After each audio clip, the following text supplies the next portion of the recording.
All right, welcome to Hot Ones, everyone. My name's Eric Baker, and I'm here with Sean Withington.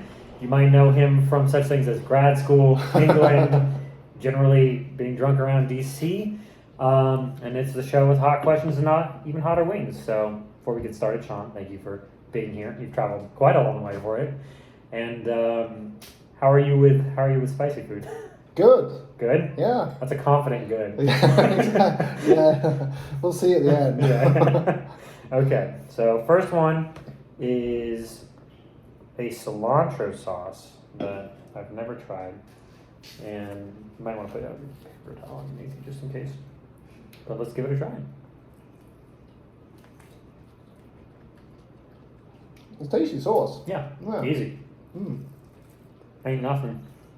So, as we alluded to, you've lived and traveled in quite a few places. Mm-hmm.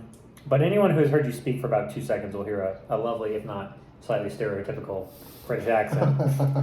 Not to go all the sun never sets on you, but what's one Britishism you wish the rest of the world would adopt?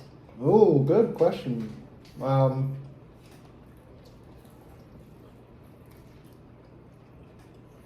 British people are like, they have a healthy cynicism for stuff. Yeah? Yeah, which I really appreciate when I go home. What's an So like the United States, one of the things that I love is that the people are super positive. Mm-hmm. And it's kind of like anything can be done. Mm-hmm. The UK is kind of the opposite in the sense that like it's like the people are finding a reason to not, like a realistic reason why stuff can't be done. Do you think that comes from having already done it? Maybe. Like we've been through this. Oh, and pub culture as well. Mm. Yeah, I wish the rest of the world would have pub culture. What does pub culture mean to you? Everywhere is within walking distance. Like I know, like in DC, it's good. You can have your local place. You go for a beer or whatever. Mm-hmm. It's always in walking distance. Mm-hmm. But like most of the world doesn't appear to have that, and you've got people that you can guarantee are going to be like in your pub. I don't know. It's difficult to explain. It's kind of like intangible. Yeah. Yeah. When you're home, what's your pub? Right now we have both. Do you know the TV show with Robert Webb? Do you know who that guy is? Not a clue. No. So he's a comedian. Okay. What's the show that he's in? Peep Show. Mm. And he is from my hometown. Okay. So he runs a pub now, which is kind of like my home go-to pub. And Yeah. it's annoying because you go in there and everyone that is in there that you already know.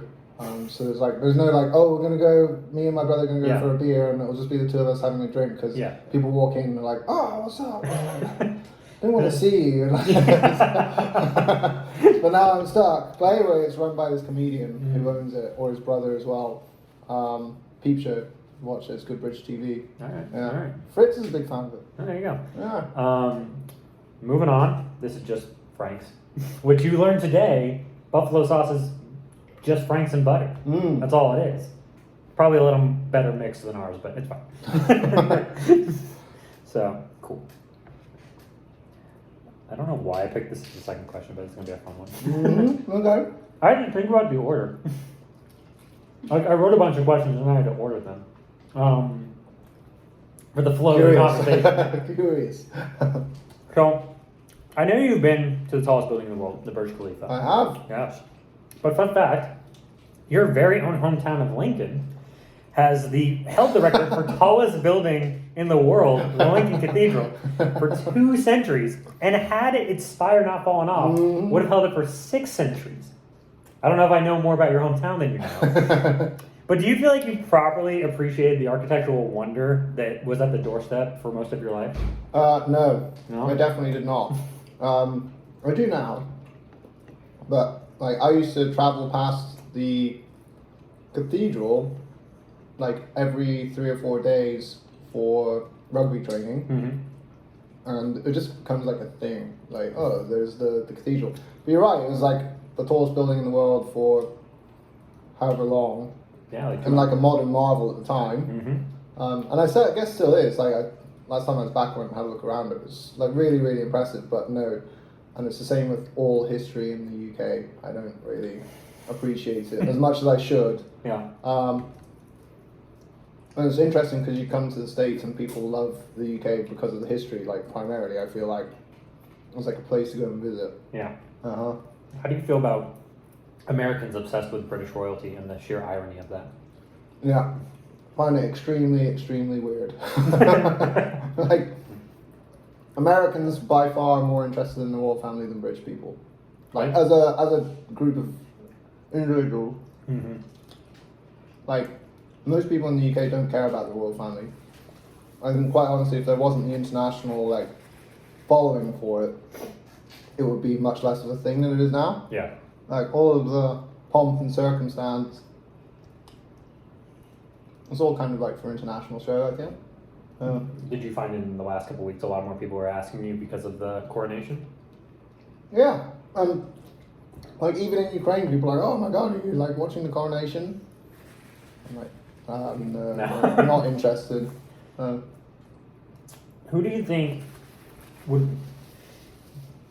which royal do you think would put up the best fight in a closed ring, in a cage fight? Well, apparently William like pushed Harry to the ground, so there you go. Solid over. But he is bald on top, Yeah, so but then so's Harry. Yeah, Harry lost that betting chip he had, where he's like, yeah, at least I'm not gonna be king, but I have a full head of hair. And then Andrew's got a lot to defend. Yeah, it was weird seeing him there. Yeah, I mean he's got like a lot of excuses that he might need to get in a fight, so yeah.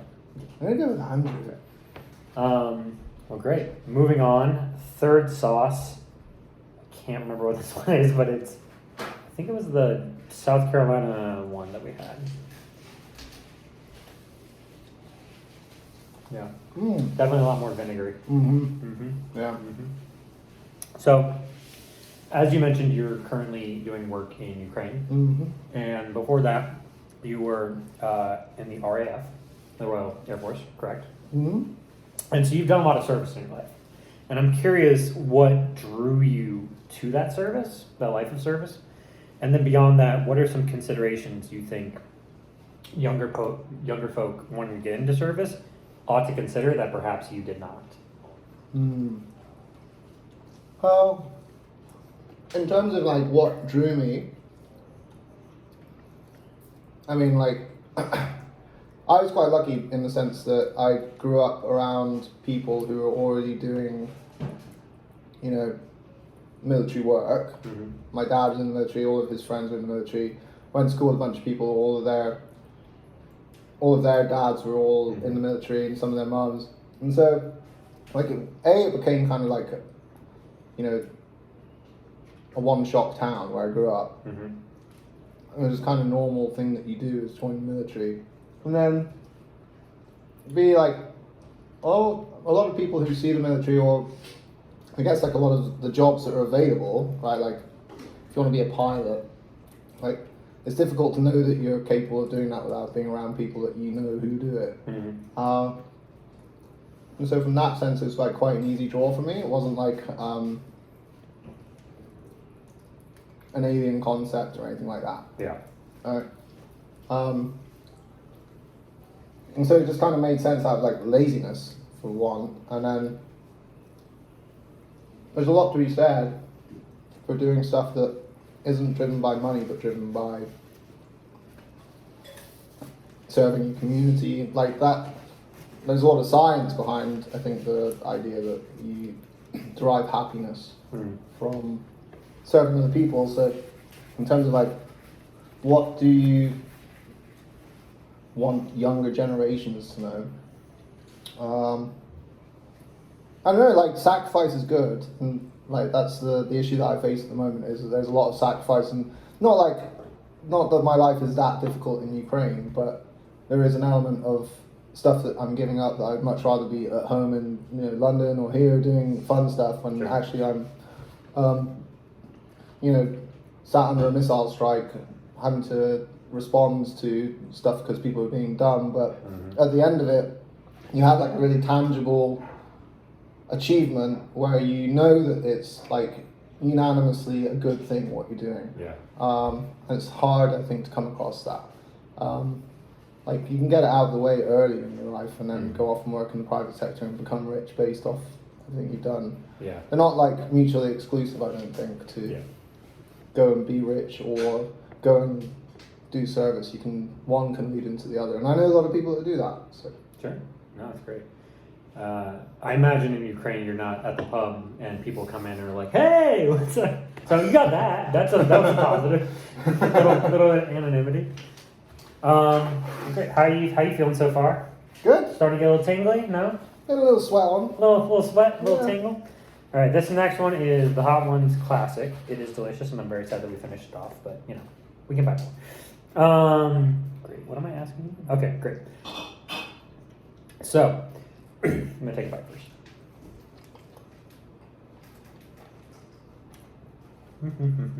Like it? I like the sauce a lot.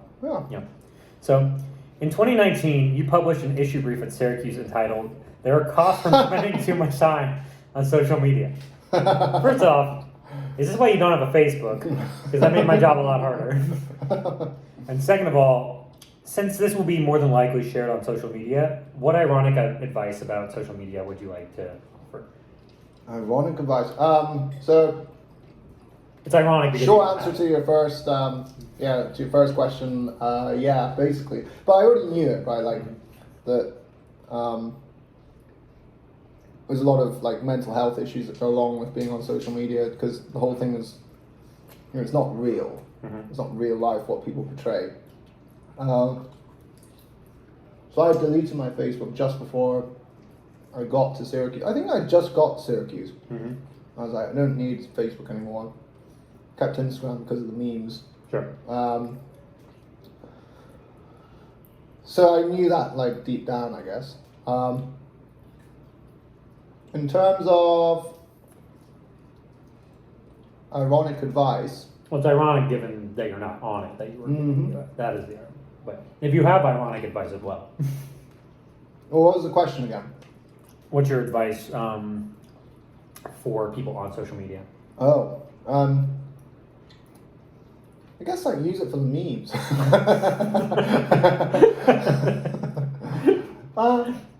Like everything's good in moderation. So, like, just remember every time you see stuff and you see people, the more people post and the more perfect their life is, it's pretty well documented that that's a projection of their own insecurity. Yeah. And so, the more you see that, the more you need to remember the fact that it's not real life. And there's a reason underlying why they are posting their awesome holidays all the time, or how great their relationship is. Like if they're posting how great their boyfriend is and all this kind of stuff, it's because I think there's some sort of insecurity there that they're posting and projecting to everybody else. And they do that in real life as well. It's just that social media gives you a better way of doing it. Yeah, I think that's largely true, and I also noticed that the folks who tend to post the most, like, I find it a bit annoying, but the most inspirational stuff, like, whatever the social media equivalent of the cat hanging in their poster is, are the ones I'm like, I know you're like doing the worst, or like I suspect. Yeah, exactly. Yeah, it's never somebody who's like had a burger today. I'm like, shit, that guy's a dark place. But some people's like, there's always light at the end of the tunnel, and like stuff like more inspirational Taylor Swift quotes. Yeah. Those are the ones I'm worried about. So we'll see. But no plan to get back on the Facebooks. No plan to get back on Facebook. I don't think you're missing much. Yeah, what's Facebook like these days? Marketplace is great. Marketplace is great. Our producer wants you to know the Facebook Marketplace. I do actually have a Facebook. This is premised on, but it's an anonymous Facebook, and there's nothing on there. It's so that I can go on Marketplace. I used it to sublet my apartment. There you go. Okay. So you confirmed this, which I'm glad, because this was going to be an awkward question if not. But you played rugby for some time. I don't know how long, so feel free to let us know. But what are your thoughts on rugby versus, as somebody who's lived in the US for a while, versus American football? And why is rugby so fucking weird and confusing? From football.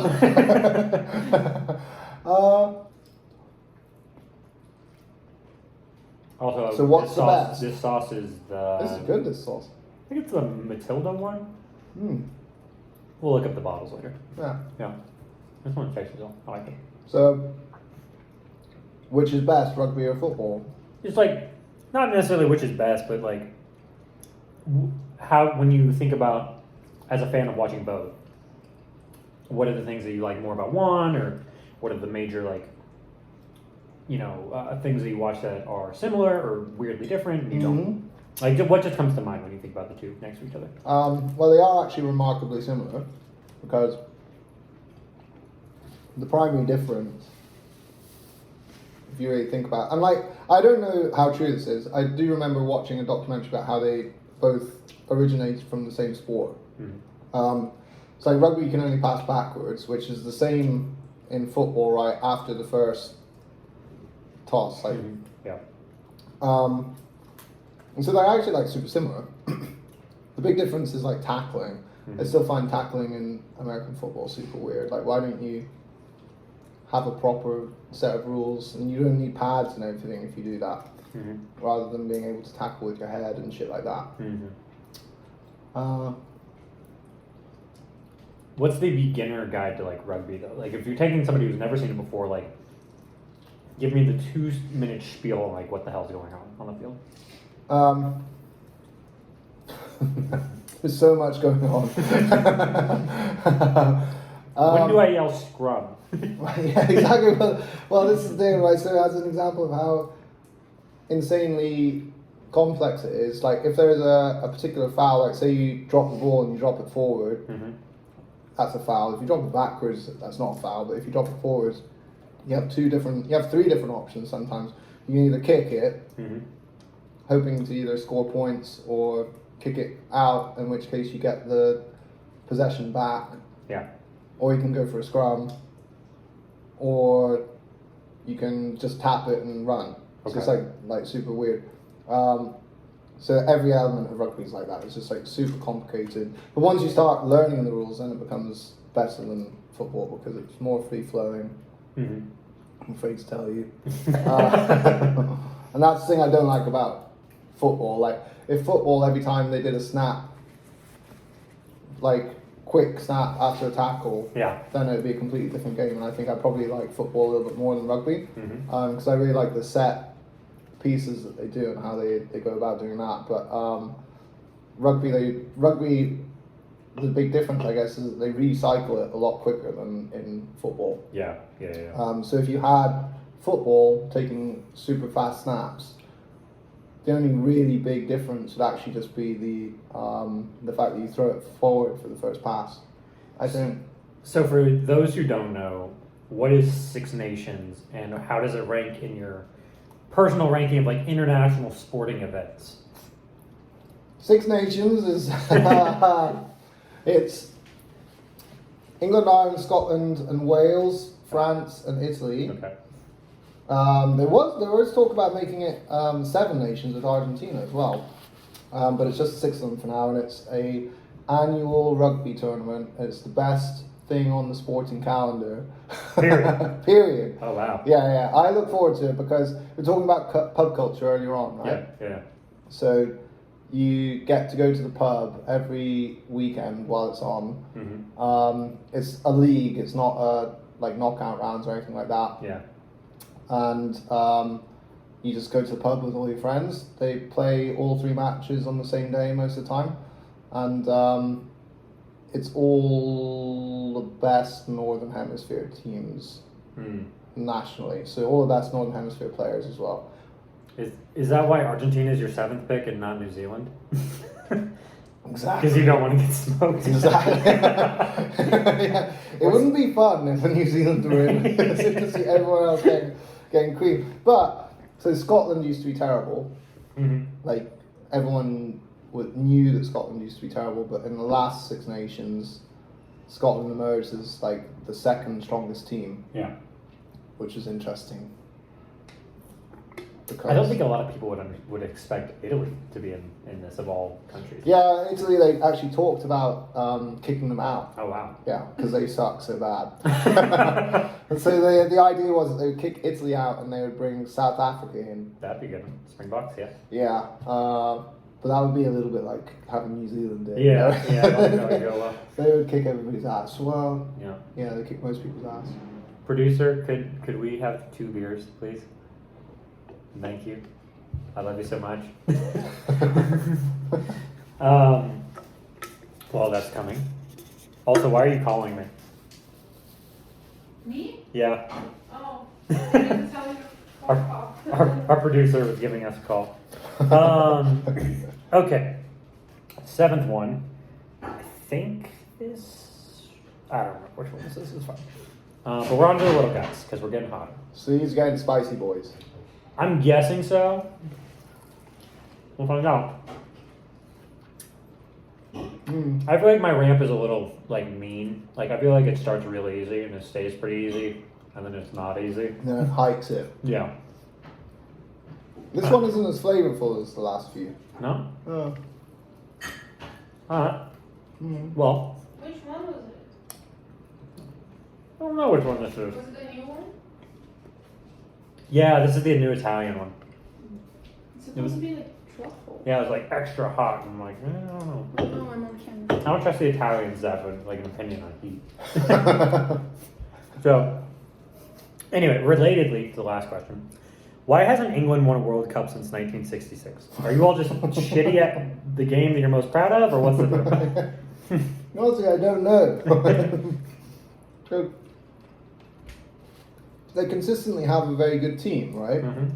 Eric Kane, great play. And they've got the best domestic league in the world. Sorry, sir. Wait, how do the British people feel about it? Or the Spaniards? About Having the best league? well, I don't know. Well, I mean, at least we can all agree that it's the most watched league in the world, so it's got the most money. This is true. Um, You don't think the MLS is the most watched league in the world? I love So, America. it's I thrown up there. love American soccer. Wayne Rooney's here. Wayne, that was my He's follow-up. changing That was my things. follow-up question. Yeah. But it's honestly, to me, it's a mystery because for all of the money that the FA has, because it's the most watched league in the world, growing up, everyone plays football. Every single person. Mm-hmm. You don't have to be good at it, but you still end up playing it. Yeah. So you've got the depth of talent there as well. Mm-hmm. Everyone says there's been one of the things in the UK that everyone complains about football is the actual players themselves and their attitudes towards the game. Yeah. They're not playing for passion, or very few of them join a club and stick with the club for life. Yeah. And because it's their club that they've always wanted to play for, they're much more motivated by money and things like that. So I do wonder if that's part of it. So what you're saying is you're a Wrexham fan. Mm-hmm. Yeah. Yeah. Yeah. Ryan Reynolds as well. Love me a good Welsh team. Come on up. No, I saw. You probably know the name better than I do. I saw there was a club that just got re-promoted to the Premier League, Letfield, something like that. And apparently they have gone up 4 divisions in 10 years. They went from national, second league or whatever it is, the 4th one down. Okay. Because they got relegated. Apparently you can get penalized 30 points. I don't know how that works. Yeah. But apparently they got penalized 30 points. Got relegated pretty much immediately. Lost a couple more times. And then in the last 10 years, they've gone from second division, is that what it's called? Back up to... Are you talking about Leeds United? It might be Leeds. I don't know. Because they did the exact same thing. Okay. So they got they didn't get relegated because they had their points fine, but they got relegated because they got into loads and loads of debt. Mm-hmm. I mean, at one point they were European champions, right? So Yeah. they best team, I guess, arguably best club in the world. Mm-hmm. And then they got into loads of debt. So they had to sell all their good players, and then they got relegated. And then same thing happened again. They just like kept falling and falling to the point where they were in they were in Wrexham's league at one point, I think, or the one above Wrexham's league. So they were just about professionals. And I actually went to one of their games when they were in that like doldrum period. Yeah. And they had a huge 30,000 seat stadium with like 10 people in it. It was really weird. Is that your team or your club? No. What's your club? If I had to choose, it'd be Leicester City. Okay. Because they're local or what? Yeah, they're really close. Yeah. So like, and they did that whole Moneyball thing as well, which was very endearing. So like everyone, because like Jamie Vardy, who's the like key striker, he's from not far from where I grew up. Got it. So there's like a connection there. That is one thing I love about football, soccer in general, as opposed to like American sports, because the U.S. is so fucking huge that it's difficult to like have your like very hyper local team. So you have like your city, but for example, if you're from the Midwest like me, your entire state might not have a professional sports team. Yeah. So you just have to pick whatever's closest, or you can be one of those people who's like, I like the best team because they're the best team. Yeah. And do you know what's also weird about American sports is the franchise way of doing it, where like the franchise will be there and then they decide, oh, we don't want to be here anymore, so we don't want to represent Oakland. We want to go somewhere else. Yeah. I find that so strange. Why is it not tied geographically? Why are they not representing an actual place? So there's this thing called unfettered capitalism, right? And it's it's about making the most possible money. But like, why doesn't the owner then sell that team and then buy a team where that will be making money? I don't know. There aren't enough Saudi princes investing, I guess. I don't know. Alright, moving on. So this one is the Scorpion labeled 1 Trini, I think is what it's called. It smells good. It's really tasty, but it does sort of get hot. But I really like the flavor of it. No. If we ever do this again, we should probably coat these a little heavier. Yeah. The what? We didn't coat these very well. You have to cut the butter. There's too much butter. I guess. But still tasty. And the heat's in there. Yeah. So, can you tell me why the Toyota Corolla is the superior vehicle for traveling across Afghanistan during the war? And do Taliban cherries really taste that much better? Yeah. Toyota Corollas are the best for crossing Afghanistan because they're the only car there. So I didn't know the Japanese had such a control on the Afghan market. Well, so I learned, going to Ukraine for a second, I learned that there's like a whole market, like cascading market for cars, right? Okay. So when in the United States or like Western Europe or whatever, when you crash your car and the insurance company writes it off, it doesn't actually go to a scrapyard. It goes to like a company that can make a profit by shipping it off to like a less developed country. They'll like fix it. This isn't for all write-offs, but for a lot of write-offs. They'll fix it and then they'll resell it in the less developed country.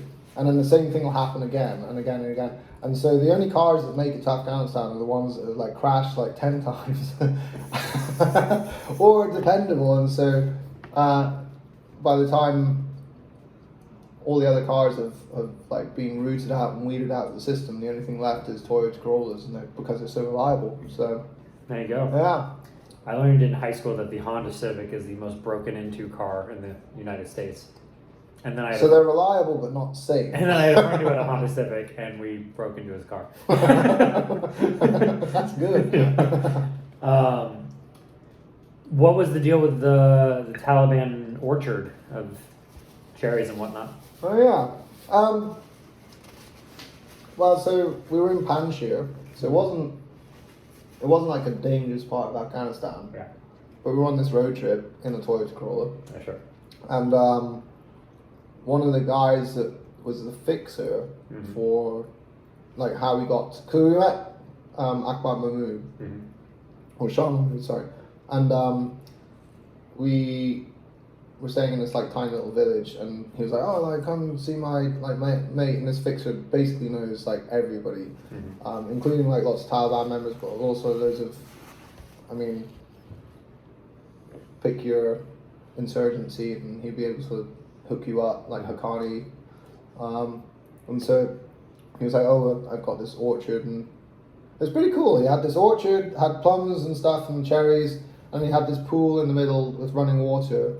And you picked the cherries, and then you like washed them in a little pool, and then you ate them and spat stones out. But so it's not like you Peter Rabbited this, where you hopped over a fence like. No, no, I wasn't like, man, I'm hungry. I want some cherries. give me those Afghan cherries. Yeah, who do you think the farmer is here? I don't know. Probably not a terrorist. Where are we? Oh, it's only Afghanistan. yeah. Could have been worse. Yeah. Oh, cool. Did you have a playlist for this road trip? Like, was this one of was it a radio, or was it one of those ones where they like had the aux cord for your like iPod from 2007? It was very much aux cord connected to one of the guys that I was with. He had his phone connected, but it was that song by Sting, Desert Rose. Not off the top of my head, but well, I'm sure I heard it. If I heard it, I would know. Imagine 4 hours of that on repeat is what it was. It's literally that, like, on repeat. I hope someday you get to meet Sting to tell him that. Desert Rose, man. Yeah. I don't know if it's my favorite, but I definitely know it I better. had to listen to it all the way there and then all the way back, yeah. But when I was in Kyiv recently, I was traveling from, not Kyiv, Ukraine, but I was traveling from Dnipro to, I think, like, Kharkiv or something like that. And it came on the radio, and I was like, why does this song always come on my radio? It's always that I'm driving somewhere relatively high risk. That's funny. All right, this next one is the super pasty Korean one. Yeah. Definitely a different flavor. Yeah. Yeah. And real sticky. So, you'll take joy in this because we talked about this earlier. Talk to me about why you take such offense to the American interpretation of grabbing a drink.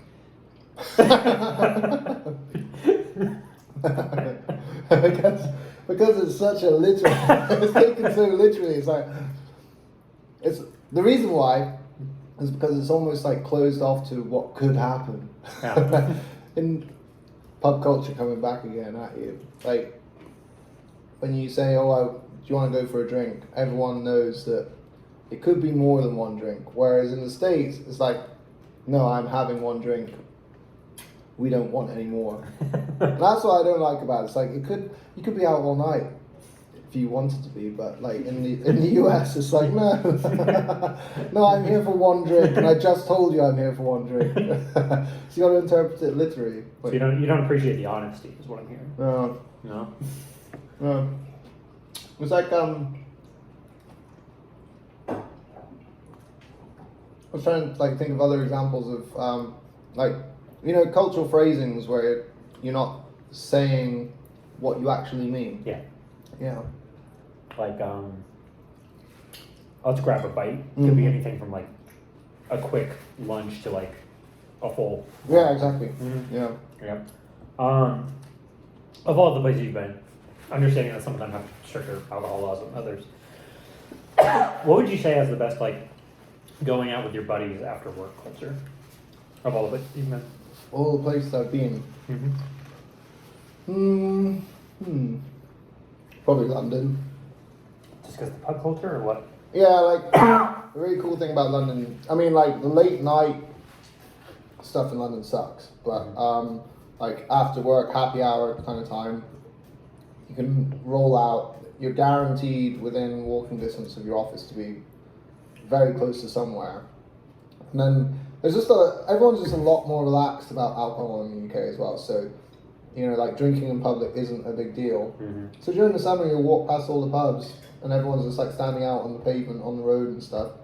So if it's rammed inside, there's no it doesn't mean that you can't stop and have a quick drink. And everyone's super friendly as well. So that's the other element of it. You'll end up speaking to random people with innocent intentions. It's not like they're trying to angle for something out of you. Yeah. And people are open to that conversation, which is nice. I don't feel like that's necessarily the same way here. No? No. I mean, once you get more drinks down people here, then yeah, it's the same. But like, people are a little bit more closed off, I feel, if they're just, I also feel like outside. I feel like that's also just a very much like a cosmopolitan problem in the United States. I feel like having lived in like Los Angeles, DC, New York, a few other places, like I largely agree. But I think if you go to like small town US, I think it's a lot more closer to what you're thinking, where it's just like you just talk to whomever is there and you're just chatting for the sake of chatting. Yeah, true. The best thing about American bars though is that you can sit at the bar. Yeah, I do love It that. It is jointly the best and the worst thing about the American bar. because if you're sat at the bar, it's awesome. You speak to random people. Yeah. If you want to get to the bar and That's people tough. sat there, then it's really annoying. Lastly, you've watched Ted Lasso. How accurate are the barflies? Those like 3 bros who hang out at the bar. How accurate is that to British pop culture? Kind of depressing. You know, I was saying about how my local pub I'll go into, and there'll be people there. You can guarantee there are going to be people there. Those are like the types of people that you can guarantee. Yeah. And they're not too far off what they have in Ted Lasso. They're kind of like an embellished reality as well, what they are, which is depressing. That's good. That's good. I would like to meet them. All right, moving on. This guy is the Kiki Puerto Rican sauce, but I hope we have enough on here, but it is very delicious if we do. Yeah, we do. A little tangy, a little sour. Yeah. You don't seem to be struggling at all. I mean, I've done this enough times. I don't know. There's also a couple blocks from here, there's a bar called Type 5 Pub, which is a rugby bar, actually. Oh, Yeah, and they have what they claim are the hottest wings in DC. My brother and I went there a few weeks ago to try them. We got like, a dozen normal wings, and we got like 1 each of the super crazy mega hot one. yeah. What is this? I don't know if it's hotter than the last dab, but it was hot. Really? Yeah. Well, like I told you earlier, like my brother doesn't Feel exhibit. heat. Well, he feels it. He just doesn't exhibit it. He'll like stone face it for a reason. So inside he's dying, but outside he's Well, calm. to die inside, he has to feel things inside, but like, but Does he watch you? but he yes, he'll tell you it's hot. Great. So, fun fact: the Who have played at both your alma mater, Leeds University, and at my high school, Shawnee Mission South. Shout out to Overland Park, Kansas.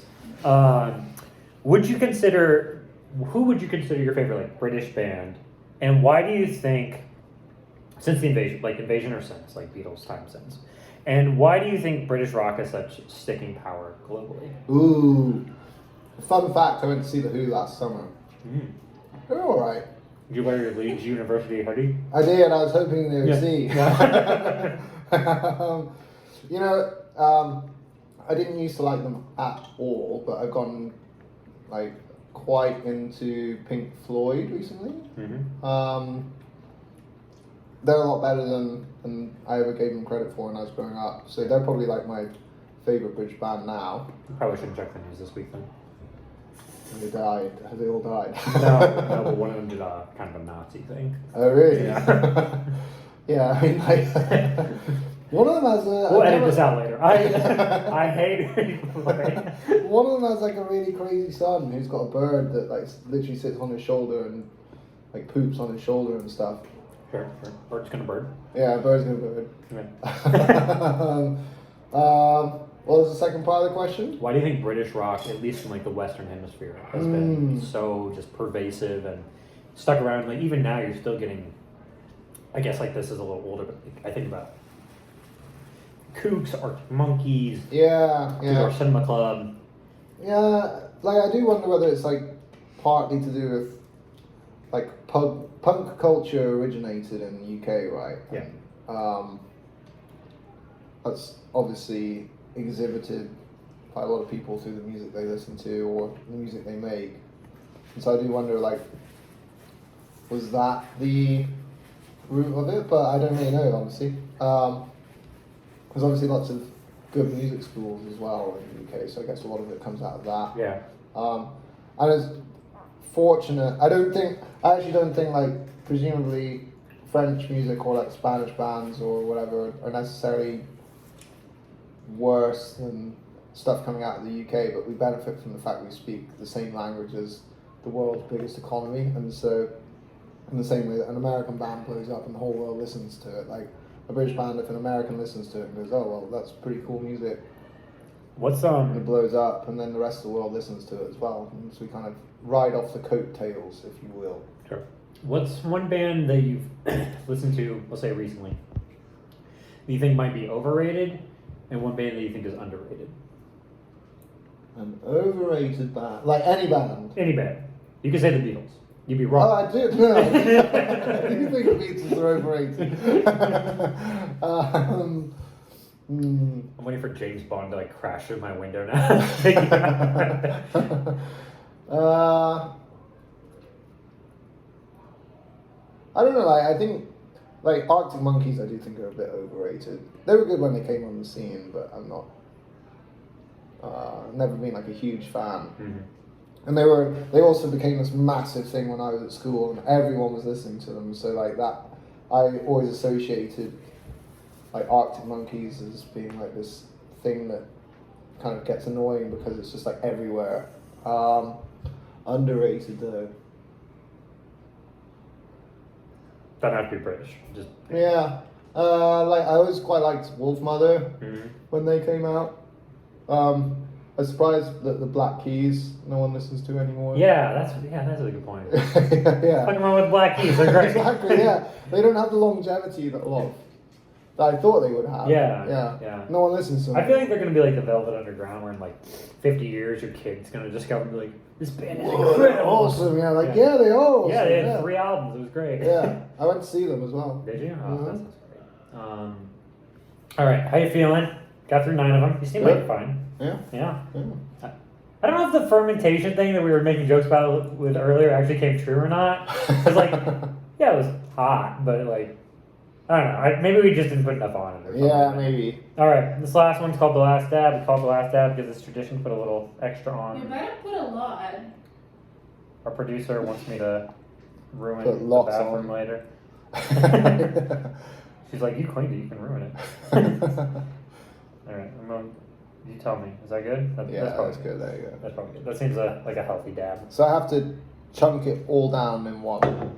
You do it however you got to do it, man. I'm not here to tell you how, But as in like the dab, right? I would recommend you do All the that. dab I would in recommend you do that in one bite Okay. because otherwise you're gonna smear and then it's on your lip. Yeah. It's the whole thing. Yeah. That's not what you want. Yeah, I would recommend it when you sleep tonight that you face your butt away from the cushion. Yeah. It's a brand new surface. Yeah, it is. Great. Let me see if I can find that last question. All right. Wait, don't you have to eat first? Yes, we're going to. You have to cheer. We're going to cheers this. They're tiny wings. Right, That's a here we lot. go. Ready?